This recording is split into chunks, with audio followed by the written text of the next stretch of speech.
La culpa es la peor cara del miedo. Cuando sentimos culpa,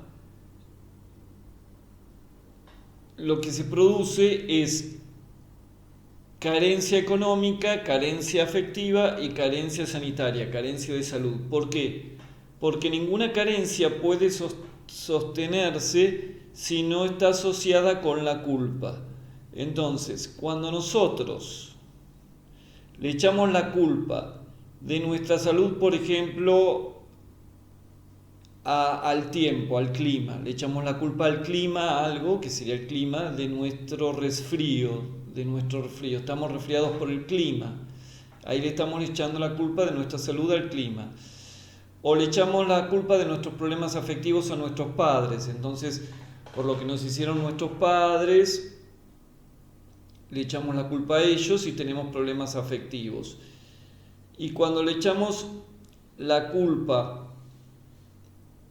de nuestros problemas ya no afectivos, ya no de salud, sino por ejemplo de abundancia económica al país o al gobierno, entonces vamos a tener tantos problemas de salud como resfrío, como problemas económicos o problemas afectivos, porque le estamos echando la culpa de esos problemas a nuestros padres, al gobierno, al Estado, al clima.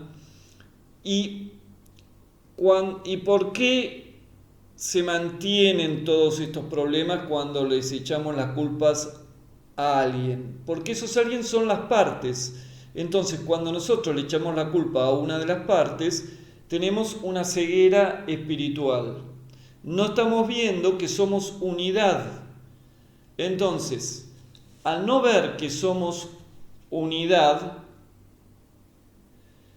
esta ceguera espiritual de no ver esta unidad hace que veamos solamente partes a las que les echamos las culpas. Y mientras le sigamos echando la culpa a las partes, por no ver la unidad, la carencia, ya sea sanitaria, de salud, de dinero, económica, ¿no?, o afectiva, se va a sostener. En la medida en que vamos abriendo los ojos y vamos viendo que somos uno, ya no le echamos las culpas a las partes y la carencia se desvanece. Y ya somos saludables, somos abundantes económicamente y somos ricos afectivamente. ¿Y por qué sucede esto? Porque cada vez que, como en cada una de las partes, ya sea el clima, cuando le echamos la culpa del clima de algo, a nuestros padres, o a nosotros mismos, o al gobierno, o al Estado, como cada una de estas partes, en cada una de estas partes está el todo, cuando le estamos echando la culpa al clima, no le estamos echando la culpa al clima, le estamos echando la culpa a la totalidad, porque en el clima está la totalidad. Y echarle la culpa de algo a la totalidad es como culpar a Dios de lo que nos pasa. Y es ese culpar a Dios o a la totalidad de lo que nos pasa lo que genera la carencia. Cuando nosotros dejamos de echarle culpas a las partes, es decir, a la totalidad, la carencia se desvanece. Porque si nosotros, en vez de partes, si viéramos que en cada una de las partes está la totalidad y despertáramos de esta ceguera espiritual, porque vemos que en cada una de estas partes se encuentra la totalidad y viéramos y fuéramos conscientes de esta totalidad, jamás le echaríamos la culpa a las partes. Porque en las partes está la totalidad, es como echarnos la culpa a nosotros mismos de lo que nos pasa a nosotros mismos,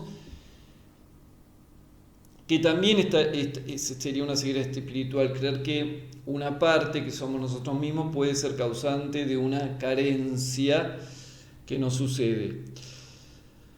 Por lo tanto, si queremos tener abundancia, ya sea económica, de salud o afectiva, tenemos que dejar de echar la culpa a las partes y tomar conciencia de que todo es uno y que cuando le echamos la culpa a una parte le estamos echando culpa a la unidad. Y ese echarle la culpa a la unidad por echarle la culpa a las partes es lo que sostiene la carencia. Ninguna carencia puede sostenerse ninguna carencia puede sostenerse, ni la enfermedad, ni la pobreza, ni la soledad pueden sostenerse si no van asociadas a la culpa por la ceguera espiritual de no ver la unidad que somos.